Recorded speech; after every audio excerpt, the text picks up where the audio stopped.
Bem, em primeiro lugar, eu quero agradecer a Deus por estarmos aqui. Dizer que fico muito feliz com a oportunidade de ver tantas pessoas louvando a Deus. Sei que temos aqui pessoas de todas as idades, mas principalmente jovens e adolescentes.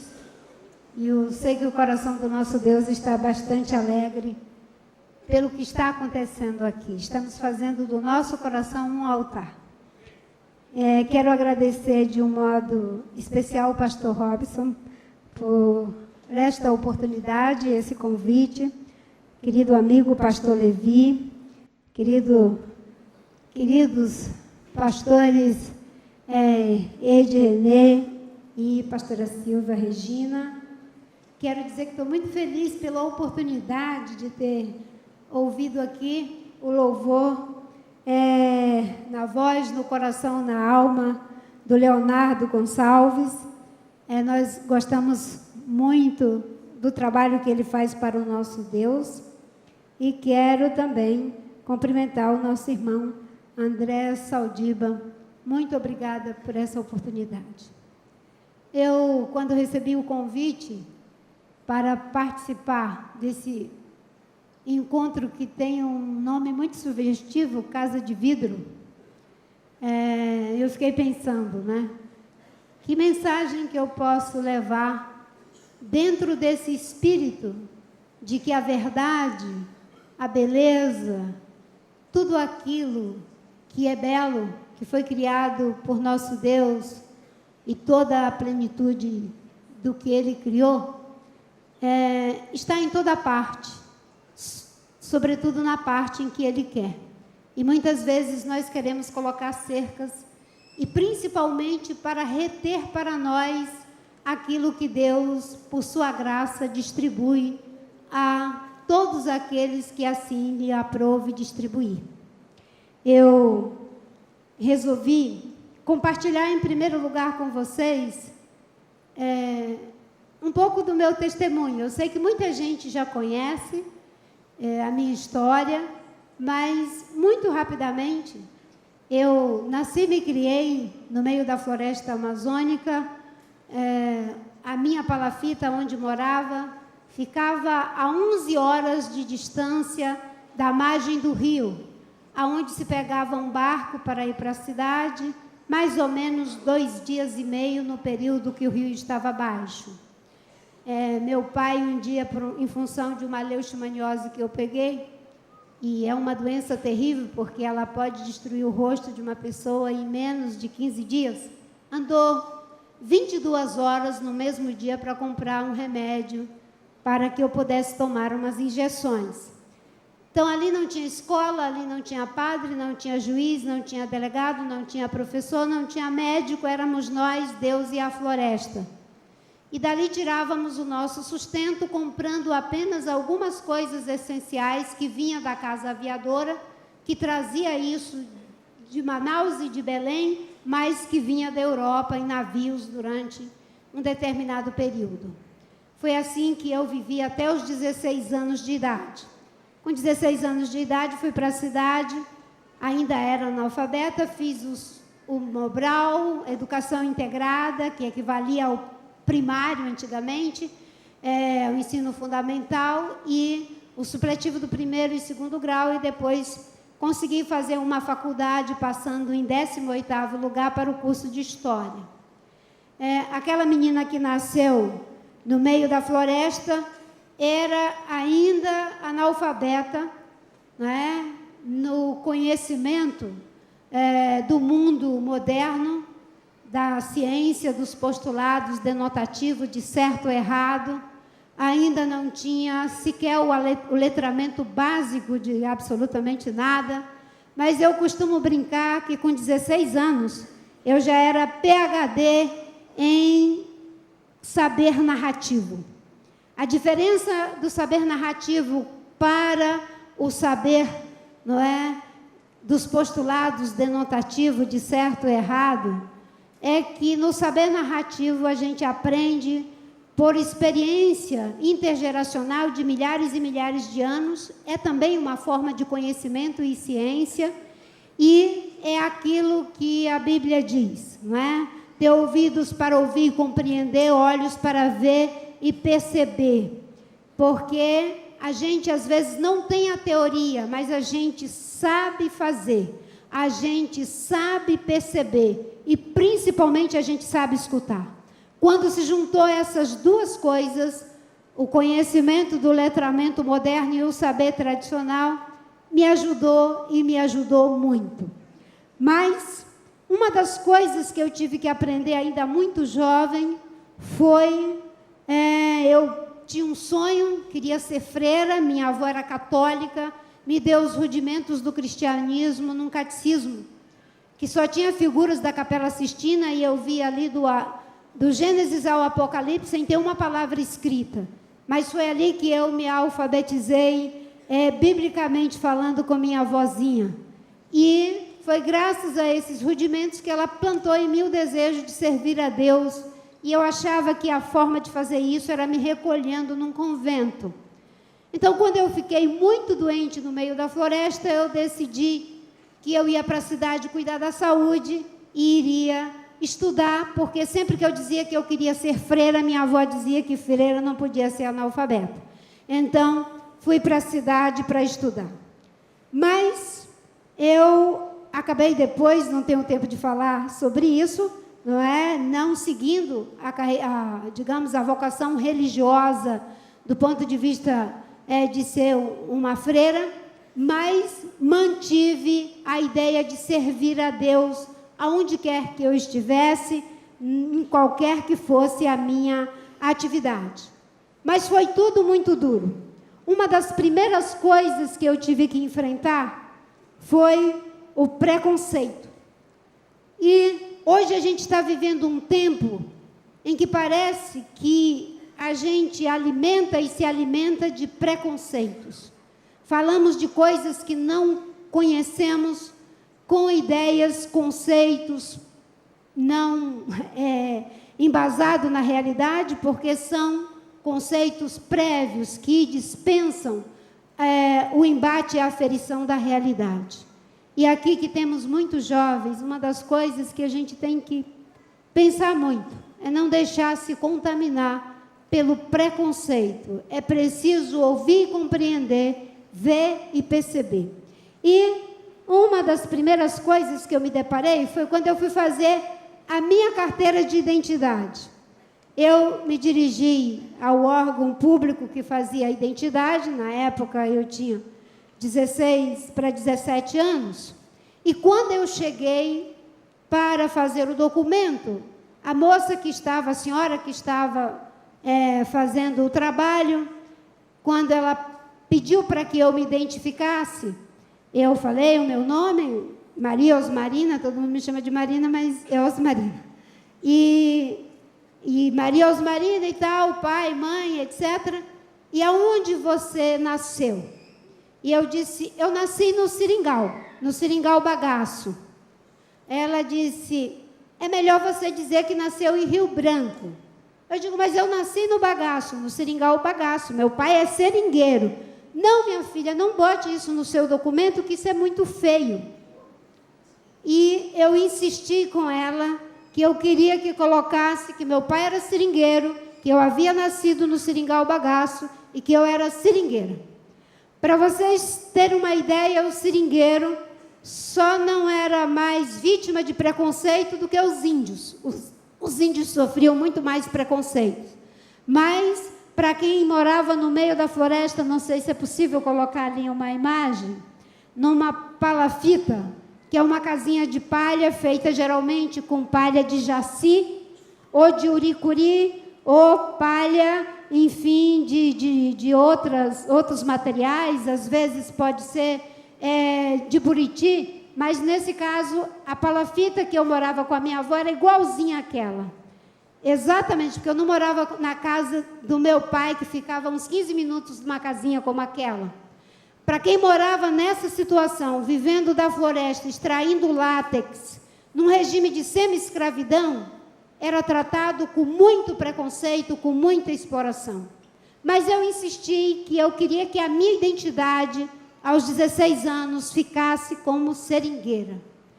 E depois, quando eu fui conhecendo a Bíblia e estudando a Bíblia, eu me converti em 97, me batizei na fé cristã evangélica. Eu sempre digo que eu tive uma conversão na conversão. Eu já era convertida, mas tive uma conversão na conversão. Eu não zero a minha experiência no catolicismo como se fosse uma folha em branco, não. Eu tinha fé, eu sou grata a essa fé e aos padres, aos bispos, às pessoas todas que me acolheram num convento, no colégio de freira. E eu tive essa conversão na conversão. E eu aprendi que nós temos um Deus que nos recomenda que não devemos fazer acepção de pessoas.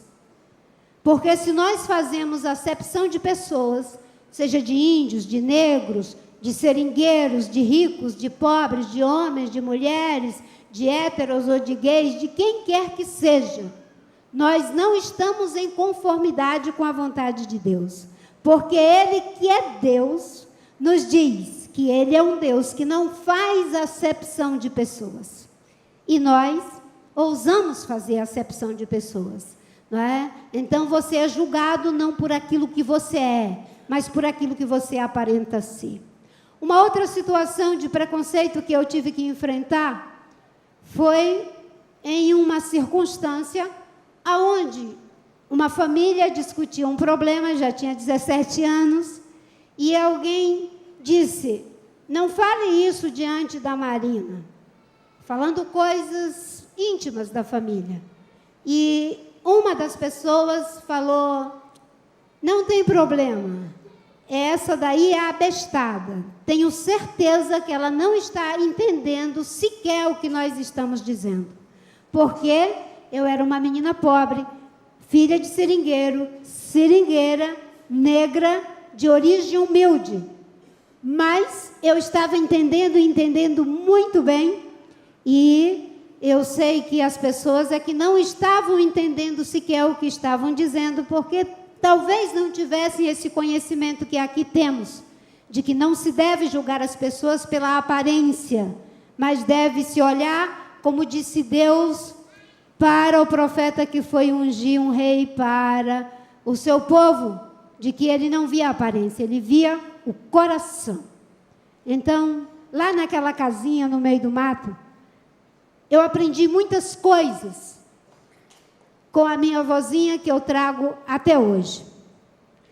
Uma outra situação que eu tive que enfrentar depois na minha vida foi quando eu descobri que existiam pessoas que até serviam a Deus de forma sincera no seu coração, mas que parecia que não se compadeciam daqueles que sofrem, daqueles que são injustiçados, daqueles que, como dizia D. Mauro Morelli, um bispo que ajudou muito Betinho na campanha contra a fome, que ele dizia que todo o nosso trabalho, em conformidade com aquilo de que quando eu estava preso, tu me foste visitar, eu era doente, né? Tu me visitaste, eu tinha fome, tu me deste de comer, eu era nu e tu me vestiste.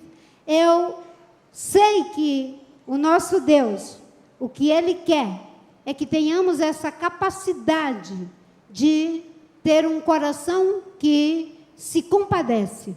Não no sentido de ter pena, mas de se colocar no lugar do outro.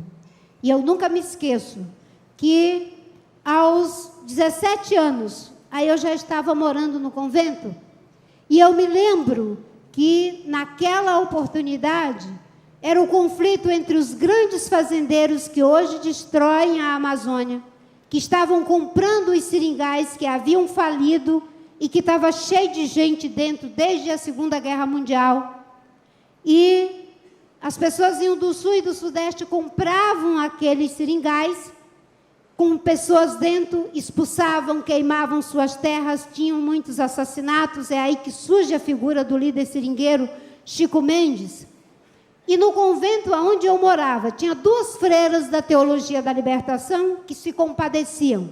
Tinha o bispo Dom Moacir, que nos deixou recentemente, que se compadecia. E tinha o Chico Mendes, que era o líder dos seringueiros, que lutava com os índios para que aquelas injustiças não acontecessem.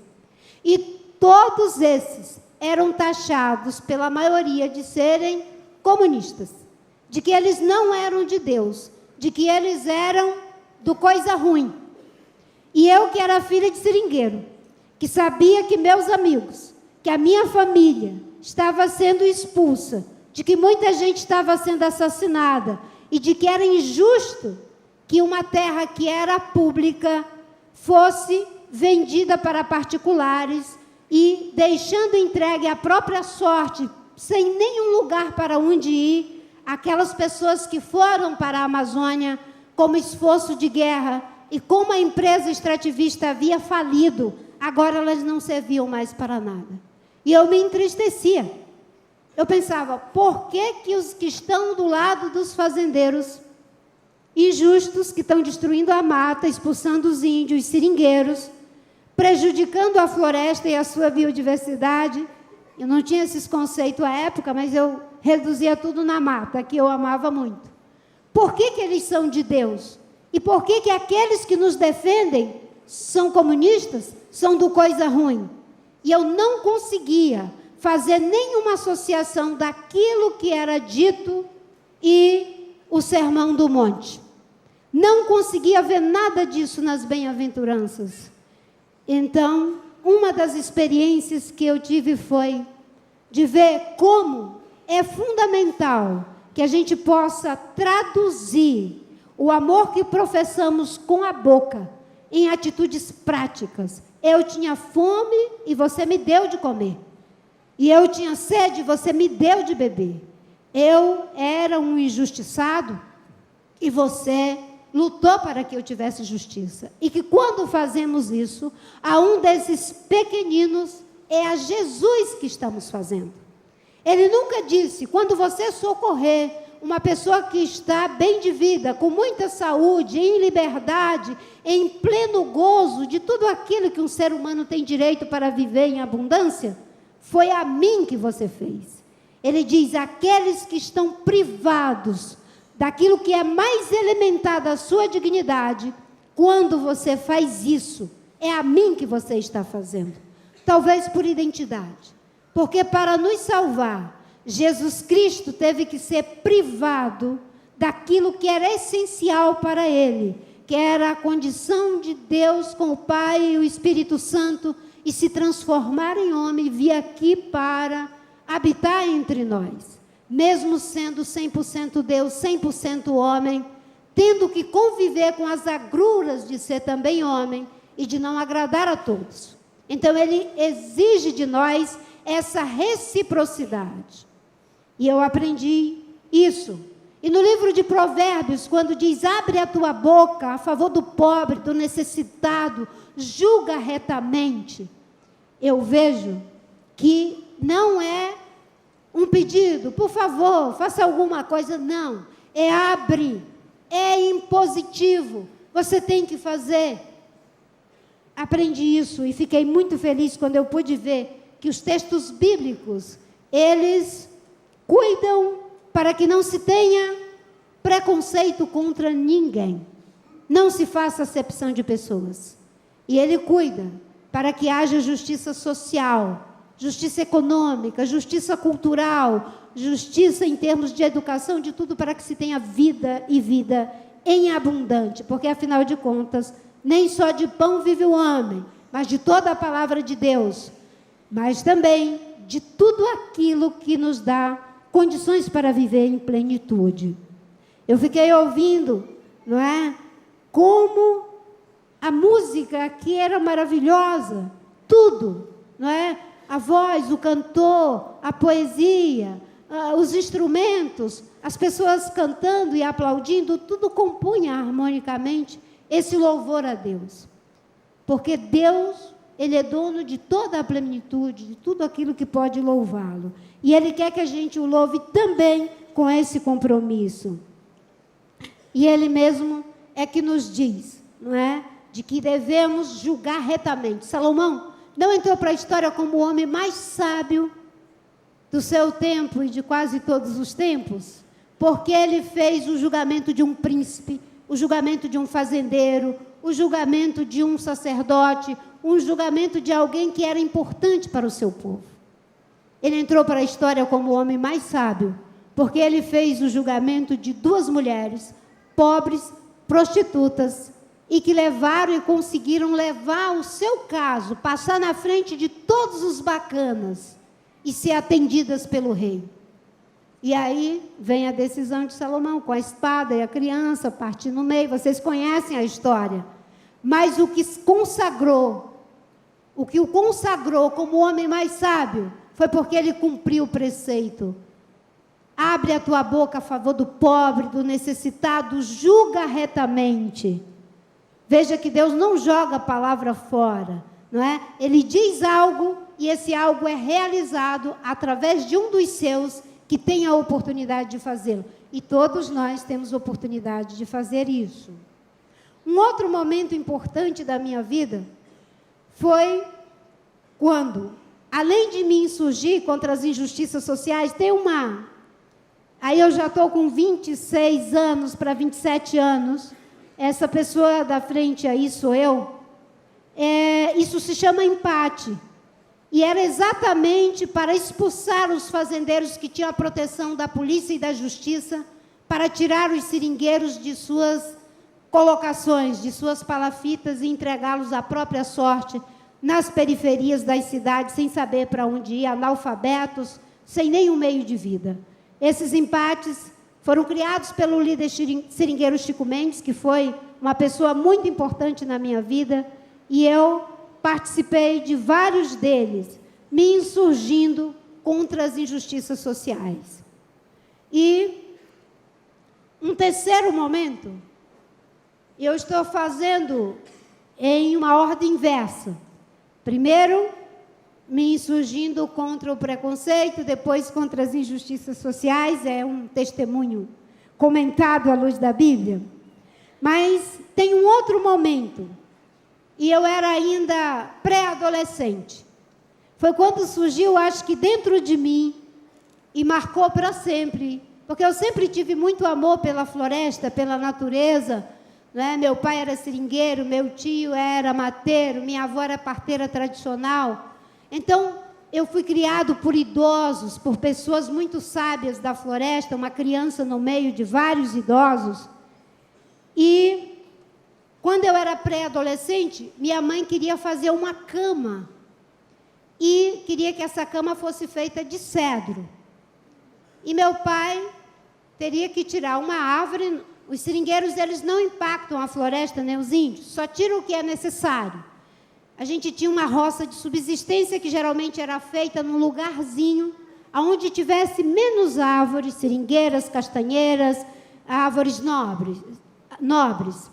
E meu pai identificou à margem do igarapé um pé de cedro, uma árvore, e resolveu tirar para minha mãe fazer uma cama. E o cedro, ele tem muita seiva. A gente chama cientificamente a seiva, mas nós chamávamos de leite, né? Só que é uma seiva vermelha. E se você cortar de machado, toda vez que você bate na casca, vai sair líquido para todo lado. E você, como é uma espécie de látex, os olhos, o cabelo, o corpo todo vai ficar grudado. Então, tinha uma técnica de sangrar o cedro, que consistia em dar vários cortes, deixar ele sangrando por uma semana, até que não tivesse mais leite, para poder derrubar aquela árvore e utilizar aquela madeira, no caso, para fazer uma cama. Aliás, várias camas. E quando eu fui para o igarapé de tarde pegar água, eu me deparei com uma cena que eu vou pedir para mostrar para vocês. É um pequeno arranhão. Aquilo é um pequeno arranhão num pé de cedro, e vocês notem, numa árvore, que parece muito com sangue. Quando esses cortes são mais profundos, é muita seiva da cor de sangue. E a árvore estava toda banhada de sangue. Eu fiquei muito impactada. e com muito sofrimento. Olhei para o lado, tinha muita tabatinga. Tabatinga é um barro mole, liguento, muito limpo, branco, que as cigarras fazem seus ninhos. E elas já haviam removido e tinha muita tabatinga branca. Nós não conhecíamos muito remédio. O remédio que nós tínhamos lá no meio do mato era muito pouco, além das ervas que usavam. Eu conheço muitas delas, porque foi assim que sobrevivíamos. Mas a gente conhecia penicilina e injeção de bezetacil, que é um horror. E biotônico Fontoura. Quando perguntam, Marina, eu já tive 5 malárias, 3 hepatites, então o meu fígado não aguenta nada. Então todo mundo me pergunta, você nunca bebe nem um vinhozinho? Eu digo, não bebo nada, né? Porque aqui não tem equipamento para nada. A única bebida alcoólica que eu já bebi foi biotônico Fontoura. Certo? Então, quando eu passei nesse lugar e vi essa árvore desse jeito, eu comecei a chorar. E juntar a tabatinga e rebocar os ferimentos, e eu dizia, você vai ficar curada. Eu estou passando penicilina em você. E eu repetia isso chorando e jogava barro, ia tampando todos os buracos, os que eu alcançava, é claro. E uma semana depois, quando meu pai voltou para tirar a árvore para fazer as camas que minha mãe queria fazer, ele viu que ela estava cheia de barro branco. E ele perguntou, quem fez isso? E eu falei, eu passei penicilina nela porque ela estava toda cortada, sangrando. E meu pai ficou também muito impactado com aquilo. Mas eu acho que naquele momento eu assumi um compromisso de criança que ficou no meu inconsciente, de compreender, não no versículo bíblico, porque nem tinha, nem sabia ler, mas na prática, o que significa dizer, no livro de Romanos, não é isso? Que, vou repetir aqui, porque sabemos que toda a criação geme e está juntamente com dores de parto até agora. Não só ela, mas nós mesmos que temos as primícias do Espírito, também gememos em nós mesmos, esperando a adoção, a saber, a redenção do nosso corpo. Deus não quer que a gente se preocupe apenas com o nosso corpo, com os seres humanos. Ele quer que a gente se preocupe com toda a existência. E não é por acaso que toda a criação que caiu lá no Éden, junto com os nossos pais, Adão, nossos pais primevos, quando ela caiu foi por responsabilidade nossa. Então nós que queremos resgatar vidas para Jesus, resgatemos também a criação de Jesus. Porque é disso que se trata. Ela geme e geme com dores de parto. E naquele momento eu acho que eu senti isso de alguma forma, não por conhecimento intelectual, mas pela profunda relação que tinha com a floresta. Hoje, e isso eu vou falar um pouco mais, a gente sabe que estamos vivendo uma grave crise, uma crise econômica, uma crise social, uma crise política, uma crise ambiental, uma crise de valores. Eu não vou falar sobre as demais, mas a crise ambiental é gravíssima. Nós corremos o risco de, pela emissão de CO2, aquecer a temperatura da Terra a ponto de comprometer o equilíbrio da vida. Eu vejo muita gente dizendo, não, mas só Deus vai resolver. Jesus vai voltar, Maranata, e toca fogo na Amazônia.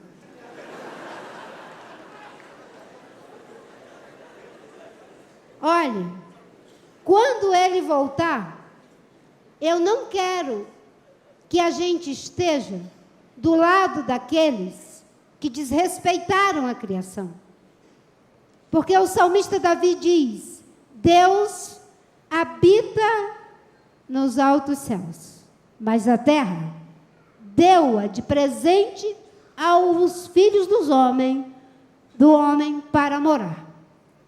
Quem aqui recebe um presente do papai, da mamãe, da namorada, de alguém que a gente gosta, e a gente trata com desdém o presente que ganhou. Mesmo quando a gente não gosta, vamos e venhamos, que tem uns presentes, né? A pessoa não gosta de uma coisa rosa bebê, que é o meu caso. Gosta de marrom, gosta de cores mais assim, né? Cor de terra. Mas, às vezes, tem um parente que o sonho dele é que se você vestisse o rosa bebê. E você guarda com carinho, e tem um dia que até você veste. Por respeito, por carinho, por amor a quem te deu o presente. Agora imagine esse planeta Terra. Não preciso falar de tudo que existe aqui. Basta ir para a nossa Amazônia querida, que é responsável pelas chuvas do sul, do sudeste e do centro-oeste, que produz 20 bilhões de toneladas de água por dia, sem as quais isso aqui seria um deserto. Imagine esse Deus que criou essa floresta, com todas essas riquezas. Um Brasil que tem 20% das espécies vivas do planeta, 11% da água doce disponível no mundo. Um país que tem a maior floresta tropical do mundo. Esse presente que nos foi dado nessa parte do mundo, não digo nem o mundo todo. Quem fez isso? Para nós que cremos no nosso Deus. E é incoerente dizer que amamos o Criador quando não respeitamos a criação. E é preciso que a gente se encha de amor pela vida dos homens, das mulheres, das crianças, dos idosos, de todos os seres humanos, mas também pelas outras formas de vida. Não por acaso nós fomos os últimos a serem introduzidos, porque o ambiente estava preparado. Quando eu penso em tudo que existe nesse universo, para mim só tem uma finalidade.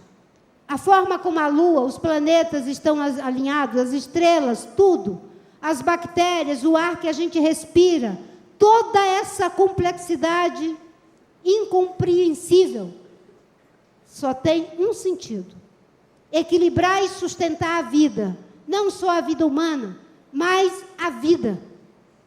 E é por isso que o nosso Deus, na sua imensa sabedoria, Ele diz que haverá um preço para aqueles que destroem a terra. Porque no Apocalipse está dito, aqueles que destroem a terra irão pagar um preço que é muito alto. Tem muita gente que justifica que nós temos que mandar ver na natureza, porque, afinal de contas, está dito no Gênesis 1, 28, que nós deveríamos dominar a terra e tudo que nela há. E muita gente também diz, olha, essa visão predatória que existe, isso é culpa da cosmovisão judaico-cristã, isso é culpa do cristianismo. É essa visão de que vai dominar a terra e tudo que nela há, faz e acontece, que criou esse ethos civilizatório predador. A palavra de Deus diz que nós erramos, e erramos por não conhecer a palavra de Deus. Porque se a gente andar só um cadiquinho mais, a gente vai para o Gênesis 2, acho que é no versículo 16, e diz que Deus colocou o homem no jardim para cultivar e guardar. Não é só lá ir e usar, é cultivar e guardar. E mais, ele diz no livro de Eclesiastes, eu acho que é no capítulo 4, no versículo 6, eu não sou boa disso,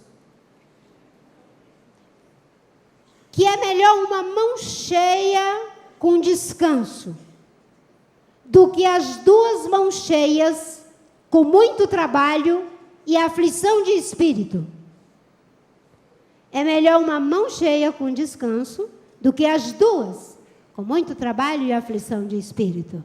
O que é que significa uma mão cheia com descanso? É aquilo que está no livro do Êxodo, quando ele manda o maná do deserto e recomenda: cada um vai colher segundo o que necessita. De sorte que quem tem muitas pessoas colhe um pouco mais, mas não pode sobrar. E os que têm menos pessoas em suas famílias, um pouco menos. No entanto, nem sobejava o que colhera muito, e nem faltava o que colhera pouco. Porque isso é uma mão cheia com descanso. E todas as vezes que nós queremos ter as duas mãos cheias, o resultado é muito trabalho e aflição de espírito. Olha o trabalho que está dando agora para reduzir a emissão de CO2. O Acordo de Paris, até 2030, nós temos que equilibrar a temperatura da Terra em pelo menos 2,5 graus Celsius. Se isso não acontecer, nós podemos comprometer a vida no planeta. Olha o que já está acontecendo com os eventos extremos em função do aquecimento global. Chuva demais em um curto período de tempo. Agora mesmo na Bahia, a ciência ainda não disse se é ou se não é, mas há indícios.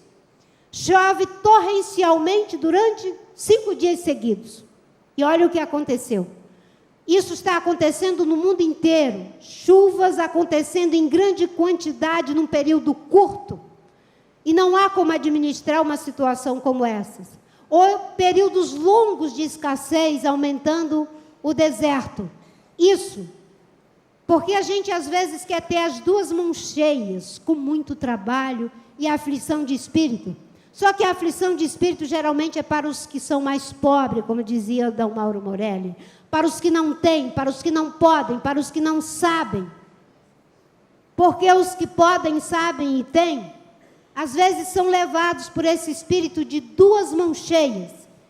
E para os demais, muito trabalho e aflição de espírito. Inclusive para nós que pagamos impostos e que temos que reparar os danos que fizemos.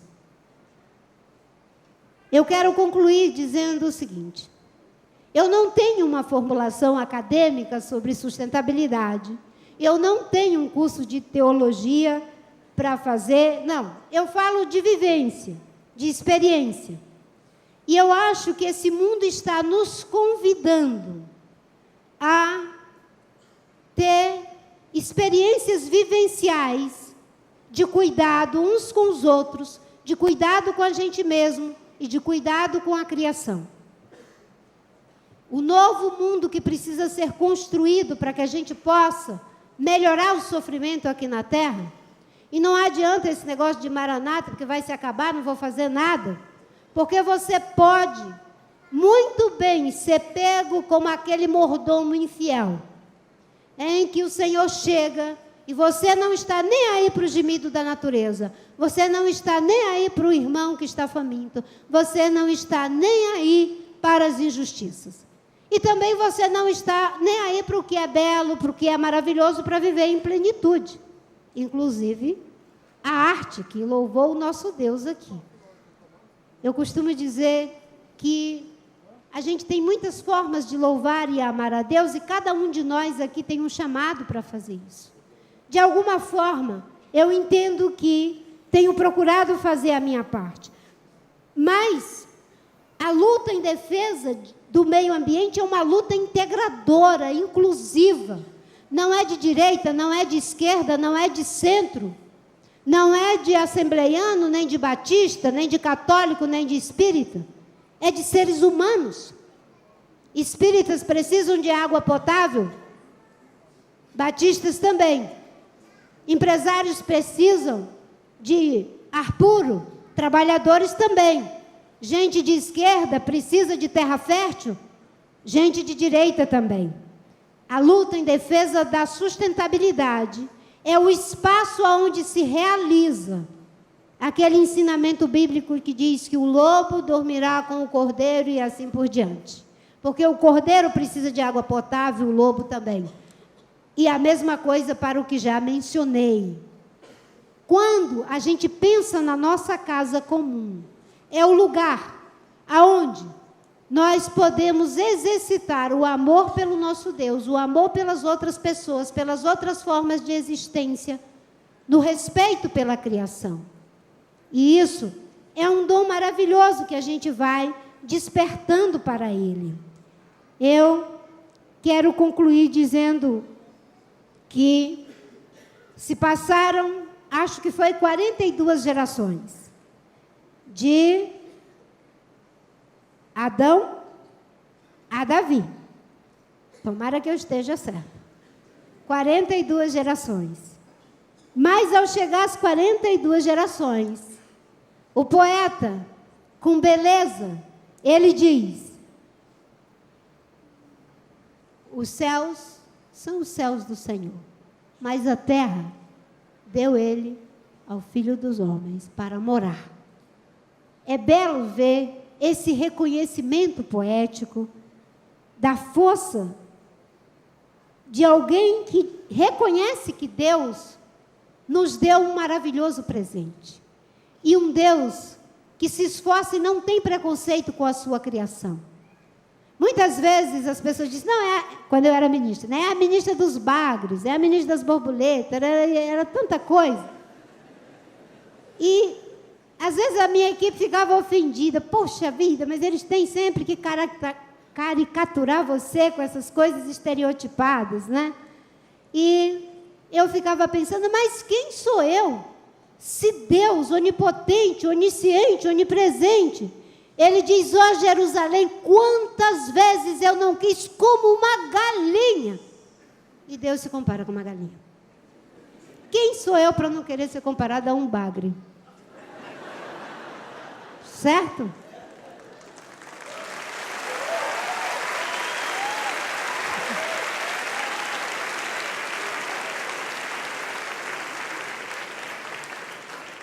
A sustentabilidade não é uma maneira de fazer, é uma maneira de ser, é uma visão de mundo. É um modo de ser. Se você tem o ideal do ser, você vai buscar ter uma mão cheia com descanso. Se você tem o ideal do ter, você vai ter as duas mãos cheias com a aflição de espírito. É isso que ensina o nosso Deus.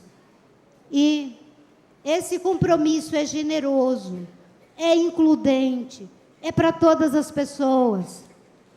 Eu sei que é difícil, às vezes, a gente conviver com alguém que já derrubou tanta madeira, mas se ele se converter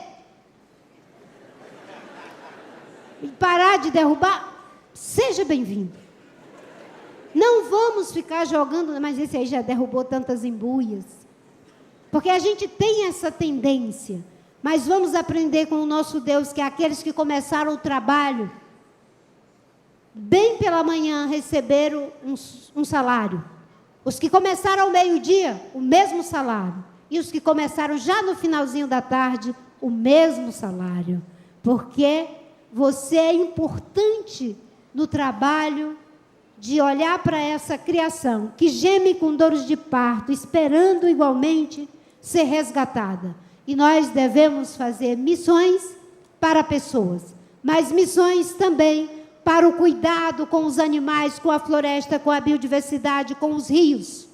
Afinal de contas, é Ele mesmo que diz, você não veda a boca ao boi que trilha, está preocupado com o boi.